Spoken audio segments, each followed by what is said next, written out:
the back, and you can get them for free.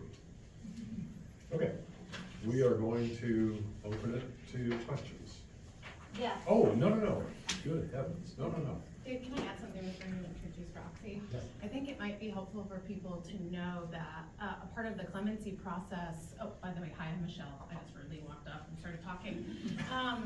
But part of the clemency process, when we met with the governor's staff, they asked for additional steps, including that additional psychological evaluation. But an important part of it is that they asked us to come up with a reentry plan. Like if the governor was would grant clemency, what would happen? And I think it's important for people in the public to know that there is a plan, there's a solid plan about how Sarah would get care after if she were to get clemency. It would be supportive care, it would be a long-term program for survivors of trafficking.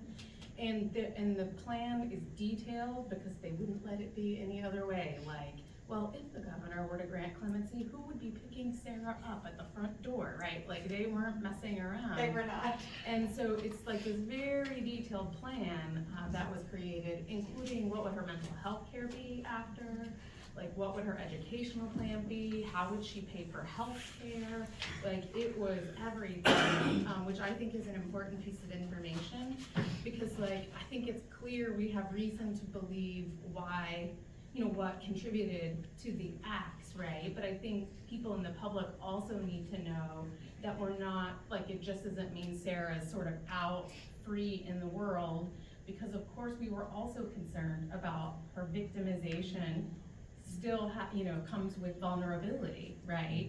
And that's the question, like if she's in a vulnerable place again, could something bad happen again, right? And we are confident that the plan that's in place ensures that that won't happen again, that she's going to get the support that she needs. And deserves. And it's really solid. So Yeah. I wanted to add that. Thanks for adding that, Michelle. Just kind of a funny thing. When the lawyer said we need the plan, I was like, thinking I was making a joke, right? I'm like, so you want to know where we're taking her out to lunch when we pick her up? He was like, well, I don't need to know where, but I need to know who's in the car. And I was just like, oh, okay.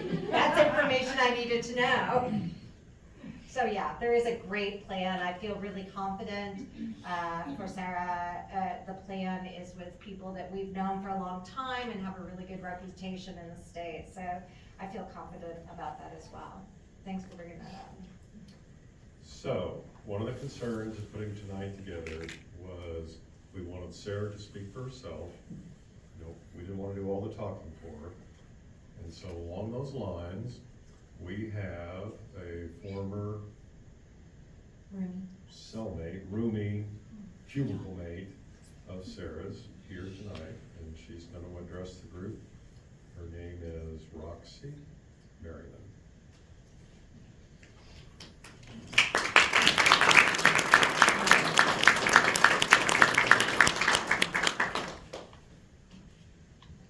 Good evening.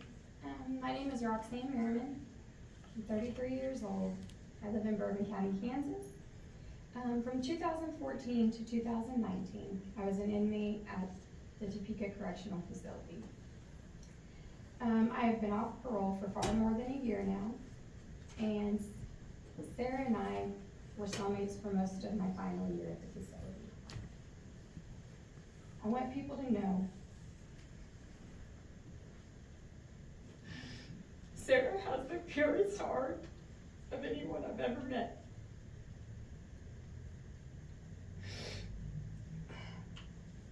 Sorry. A lot of women in prison don't admit that they're guilty. Most of them, and they're innocent. Or they show no regret for what they did. Do we have a Kleenex? Sarah was not like that We at have all. more than one Kleenex. Sarah was not like that at all, and that baffled my mom.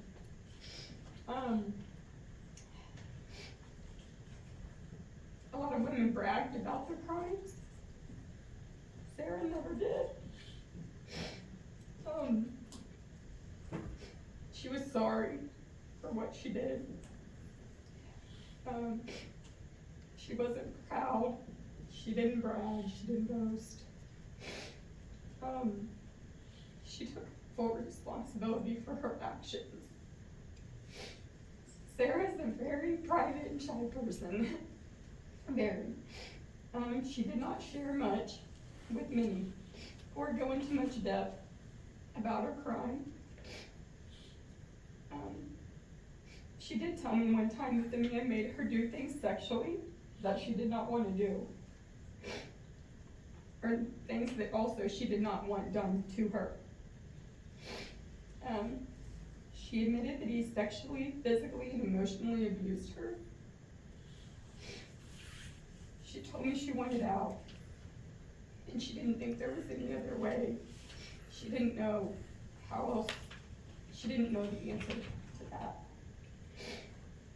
I wish people would just stop and think about what must have been done to her to have that much hatred, that much anger, and that much fear in her heart. She was a young woman, barely. He was much older.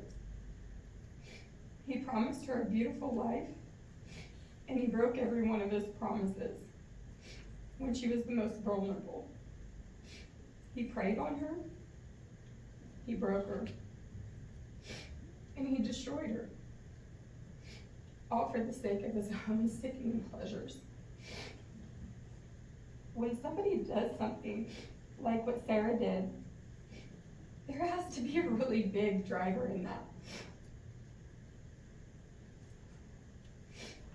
It's not just because life isn't going the way she wanted it to, or anything like that. It's the trauma, the guilt, and the shame all mixed together. When you are a victim of violence, sexual abuse, any emotional abuse, you blame yourself. You know, you form to believe that you deserved this. You did something to provoke this. It's your fault. I dressed too, I'm not gonna say it, but yeah. You know, I dressed too inappropriate. I was sending the wrong messages. And that's not true.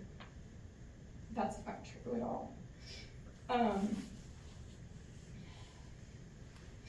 If you're a woman and a man does something like this, it's forever played over in your mind. And no matter what, you will still justify that it is your fault. So, and I know this because I too have had many of the same experiences Sarah has. I remember laying in my bed at night, listening to Sarah cry in her sleep, and not just crying, like sobbing. She would thrash, and she would scream, "No, no, stop." She would moan, like not a good one. It's almost, it was like a terrified shuddering that she experienced almost nightly. She would kick and jerk, like she had to defend herself.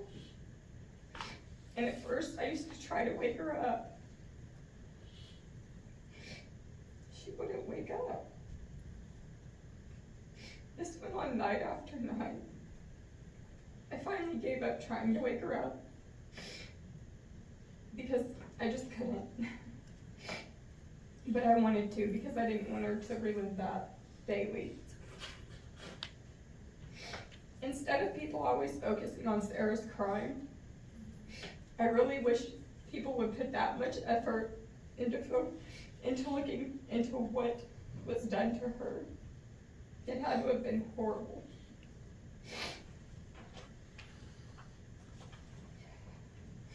If Sarah were to get clemency today, she could show the world that people can heal from trauma that their trauma does not have to define them for the rest of their lives or cause them to do things that they will forever regret. This is what Sarah did for me. She is the one person in my whole stay at Topeka Correctional Facility who had the most positive impact in my life. I am forever indebted to her. She was so positive, even in her situation. I mean, I see myself and many others doing way less time with a really shitty attitude. She didn't have that. And then I want to touch base real quick on the aftercare plan. That is amazing. I know that's a big question to many people. You know, what is she gonna do when she gets out? Getting out is very overwhelming.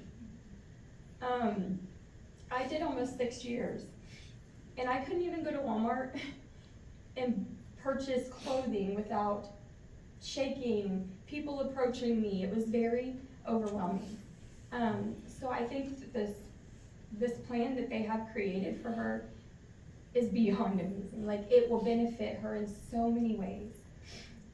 And then I want to touch base on a question that seems to continue to arise. Why did she not just leave? It's not that simple. I know, maybe it sounds simple, it's not. When you feel so entrapped, when you have been just brainwashed, I guess that's how I'm gonna word it, you don't believe that you are worth anything anymore. That's been stripped from you. And then yet alone, the fact that, where do I go from here? Sarah is a very good woman, probably one of the best I've ever met. And I know she would accomplish, regardless, she is going to accomplish amazing and great things.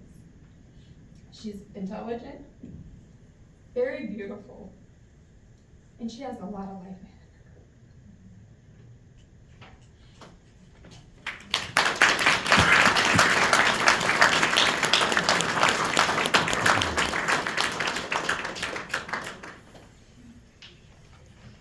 Thank you, Roxy. Another very smart woman. Questions? Questions, comments, concerns? Yes, sir. Do you know what the current state is of the clemency and when a decision will be made? We do not know when the decision will be made. That's up to the governor. Sarah was asked to take another psychological evaluation, which I don't know if the right term is passed, but she was evaluated as not being a threat to the public. And so really now it's just the governor can make a decision anytime she wants. So that's why we're asking the public, our concerned citizenry, to write the governor and let her know that we want Sarah back out here. We want to give her a chance at a life. Yeah, great question, thank you. Let me just make a point that the process is not open to the public, which is understandable, and the governor may grant clemency, but doesn't have to grant clemency. So, we're kind of in a hurry up and wait. I mean that in a positive way. The governor has been open door with us. We're not knocking the governor at all. I mean, oh my gosh.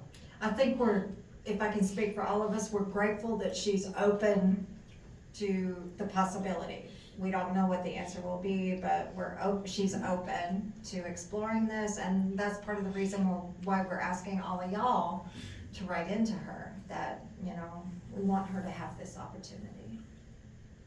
But yeah, it's totally the governor's decision. What was the 2 words you used before?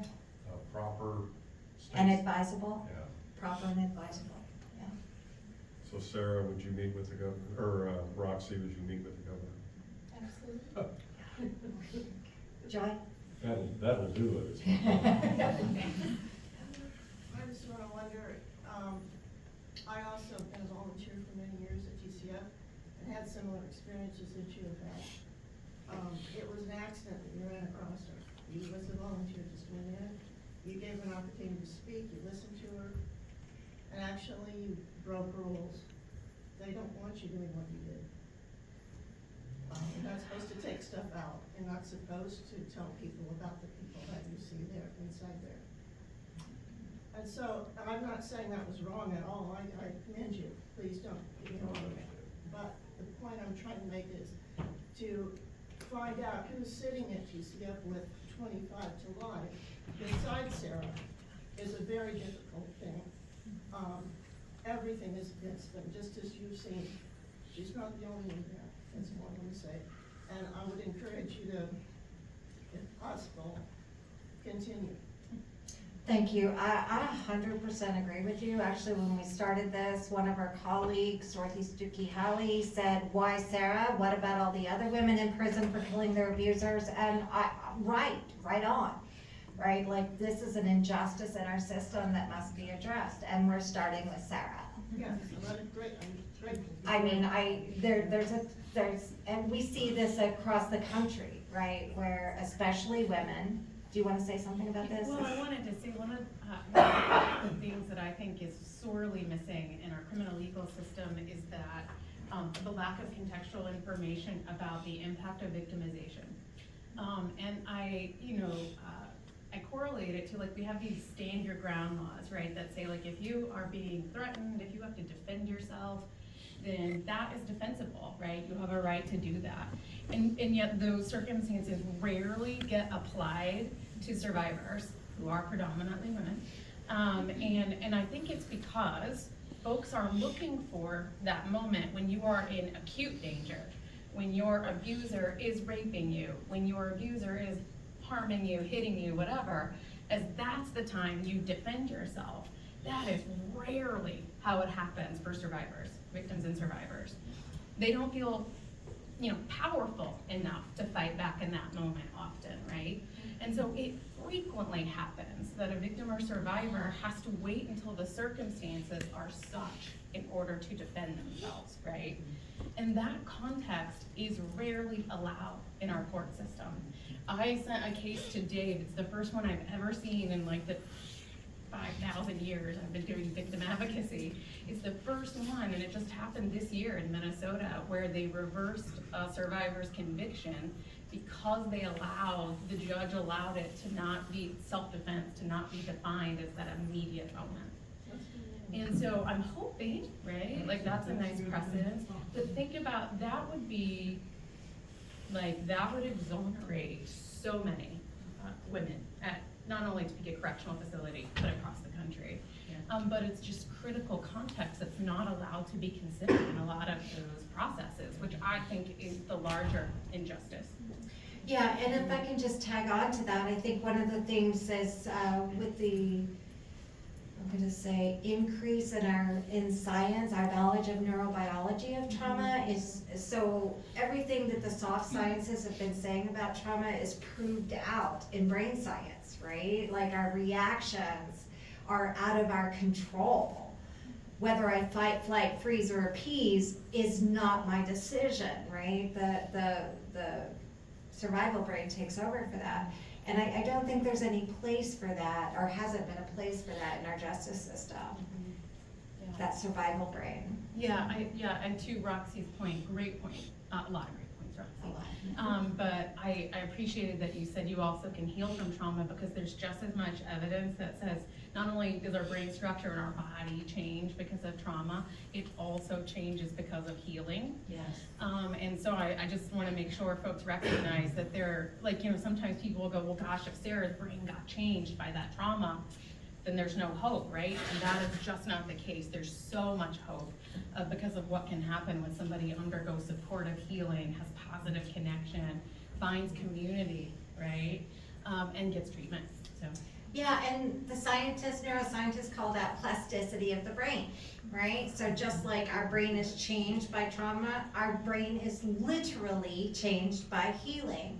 And that gives us all hope, because most of us have experienced some form of trauma, right? And we're not stuck there. We can heal from that because our brain's plasticity. Okay, I love neurobiology, can you tell? Yeah, okay. Other questions? Thank you. I saw someone, yes, Joe? I don't have a question, I just have a comment. Yes, If ma'am. you walk out of here and don't call the governor, I hope you don't sleep well tonight. Because the only thing that's gonna work in getting a clemency, and it may not work, is some public pressure to say it's okay. The governor is under a huge amount of pressure all the time in any number of issues, from taxes to special sessions and whatever. But what she needs to know is that there's some public support for this kind of clemency action, for understanding what's going on. And what you can say is really very simple. You can make a phone call, you can send an email, but you can write a letter. But just let them know, we've been following this. I think it's time to have clemency. It's a life that's wasted if she stays in prison. She's no danger. We've spent 2 years trying to prove that there are plans in place.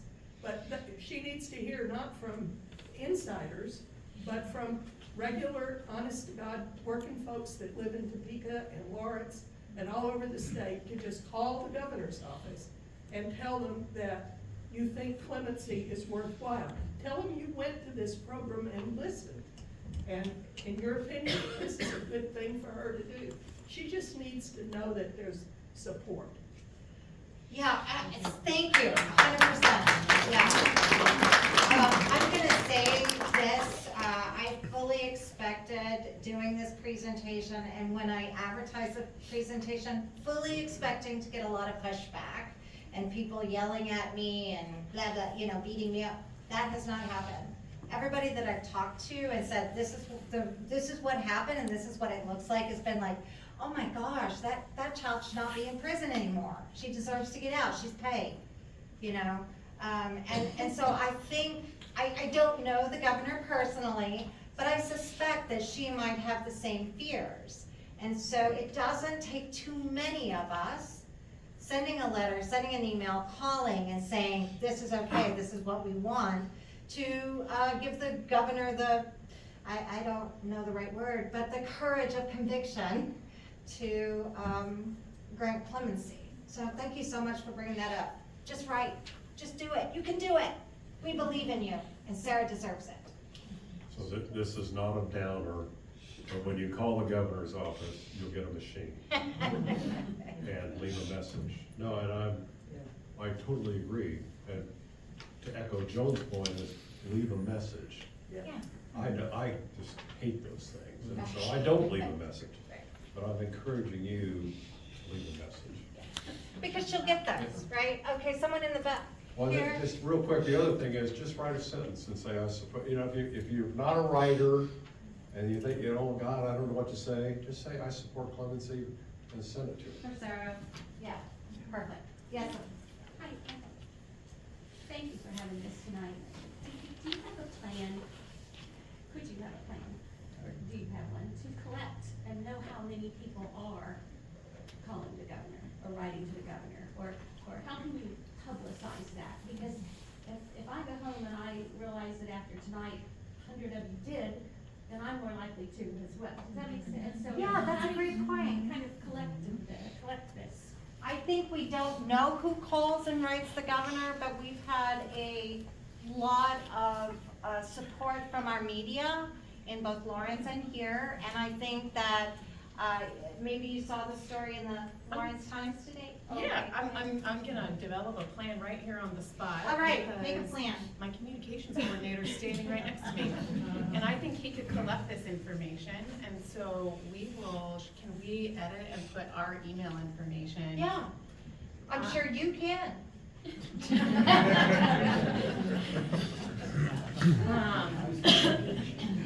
I guess I'll have that. Okay, thank you. You can also go on Facebook, social media.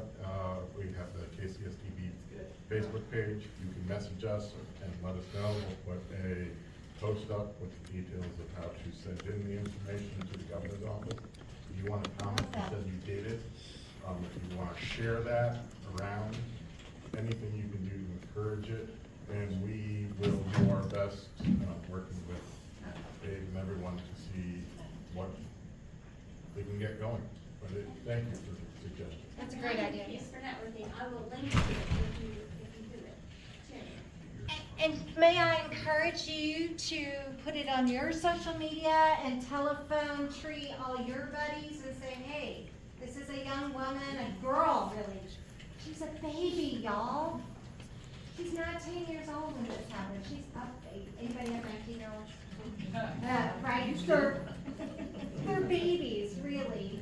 I saw this and influence your people, share what you know and get other people committed to helping this sweet young woman, smart young woman. And I'm gonna say, not only is it an injustice to her, it's injustice to us, because this is a smart gal. She was in my class at Washburn. I was teaching an online class. She didn't know I don't think she knew I was part of the Clemency petition. She was one of the smartest, most articulate women in that class. She was so thoughtful. She had critical thinking skills beyond her years. And that is a loss to us as a society, to not have her as part of our culture, part of our community. So that's another piece we lose by keeping Sarah in prison. Right. Yeah, I just think it might be helpful for you all to share the perspective of how often a governor uses clemency. That this is not something that we're suggesting is completely inappropriate or a big stretch. It's there for a reason, and it's there for people like Sarah and justice. Clemency is intended to, it's like in the Constitution. It's a foundation of our legal system. Clemency is there to correct an injustice and to provide access, theoretically, to provide access to mercy. We live in a Christian culture. We believe in mercy. So clemency, to correct an injustice and to provide access to mercy. So I just want to build on Kathy's point a little bit. Every political lobbyist will tell you that emails and letters and phone calls are the way to go. And petitions and protests and all that stuff, no, that just pisses people off. And so we are, I don't think I'm talking out of school, we prefer an organic approach. We would rather have people, real people, reach out to the governor to grow from the ground up rather than, I think that makes sense. Yeah, and I'll just add to that, we had someone come and talk to our Rotary Club about legislation and how to advocate for legislation that was important to us. And that person specifically said, like, oh, these copy-paste emails don't work, right? Like, they just delete. So just you saying your own words, putting it into your own words, they're more likely to get that than if you copy-paste something we said. Yeah. I do want to add, I think if we can compile, thank you for that idea, if we can compile sort of names and information, then I also, besides sort of that heartfelt, organic sort of messaging, then we can follow up. Like I know the Director of Constituency Services, and can just go, hey, we've got all of these folks who have sent in this input to you all, like we'll just reinforce the message that you all made the contact, and that this is what folks want. And so then we can just keep getting mileage out of some of that stuff so that they hear from us regularly. Other questions? And it has to be emphasized that we really have been very grateful about how the governor's office has responded. When Dave said, we got a meeting with the governor's office, I was like, well, this is when they tell us to go fly a kite, right? Like, I don't know if they're gonna really take this seriously. Is it gonna be just like placating the advocates, the inner circle or whatever? And when we got into the meeting and they were like, this is what we need from you, and it was like marching orders, I walked out and went, holy, they're taking this seriously. They are really considering this. And I was like, here we go, right? And so we have been grateful that they are taking it seriously. So we really haven't, this isn't like a shame on the governor for, you need to be shamed into doing something. They've really been quite open with us, and so, but I do think they need to hear from folks. They need to hear that the public is okay with this. Yeah. So. That's a great point, Michelle, thank you. Real quick, most clemency applications are, hey, I don't like it here, and I'm not that person anymore, and I've changed, let me out. Or I found Jesus, that's a big one. Yeah. And that is not what our application is. We're saying 10 years is enough, she's paid, And we're she's paid. saying, in there, everything you saw tonight is in the clemency application, well, most of it, it's in there. We're saying, no, this is not about Sarah not liking it. No, no, that's not what this is about. I do want to say, so we've been consulting with a national clemency group who has provided an attorney who works for a nonprofit organization who's been advising us. And I just have to brag a little on Dave, who, he said earlier, I don't have an official title. And I call him Sarah's guardian angel. I think that's his official title. Get a business card. Yeah, But, I agree. The folks from the national group said this is one of the most thorough and comprehensive clemency applications they've ever seen.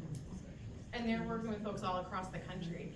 I do think, to your point earlier, that there's an interesting model here when you pair advocates with a journalist, like an investigative journalist. Where's my journalist in the room, because who are we gonna work on next? I mean, really, Yeah. right? Like, Dave had the skill set to do the deep dive in the evidentiary information. And then we had to remind him of trauma-informed ways to present information, right? Like, so it was a nice partnership in that way. But really, so much kudos and credit we got this far because of the work that predominantly Dave has done. 100% agree.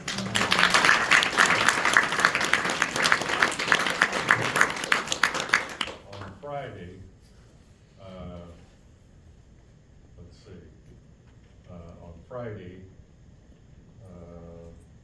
Michelle and I are gonna be on a podcast that Kansas Reflector is doing. Oh, hey, I think I'm on that too. Oh, no, you're not. Are you? Yeah. No. Okay. Paper? No. So then, that's Friday at 1. However, on Friday morning at 9 o'clock, Okay, that's me. Sharon and Roxy and I are gonna be on Steve Kraski's up-to-date program on KCUR radio in Kansas City, which, when you were talking about media, I mean, that's, holy cow, I mean, that's big. And Steve Kraski has he's a moderate, he's not one of these conservative talk show, I mean, he's just an hour and a half, I think he's an hour program. But anyway, he's former Kansas City Star reporter, really good. We will all send energy to you that day. Thank you. Well, thank you all so much for coming today. We really appreciate you being here.